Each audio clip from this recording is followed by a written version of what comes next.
আজ চলে এলাম মা ছিন্নমস্তার মন্দিরে। সকাল সকাল উঠে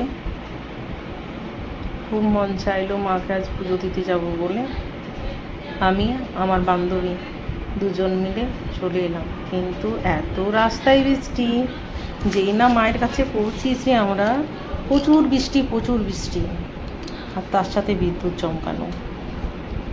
ভেতরে ঢুকে গেছি মায়ের কাছে, তারপরে বৃষ্টিটা আরম্ভ হয়েছে। যাই হোক, আমরা ভিজিনি, এখনও পর্যন্ত ভিজিনি, জানি না যাওয়ার সময় হয়তো ভিজতে পারি। তো চলো, খুব একটা ভিড় নেই, ভেবেছিলাম ভিড় হবে, সেরকম ভিড় নেই। চলো পুজো দিয়ে দেখো তোমরা কেমন লাগলো, অবশ্যই জানাবে। এত বৃষ্টি আমি মিটিয়ে এসেছি পুজো করতে। পুজো তো হয়ে গেছে, প্রচুর বৃষ্টি। দেখো বেরোবো কী করে এখান থেকে, মন্দির থেকে ওটা একটু টেনশনে আছি।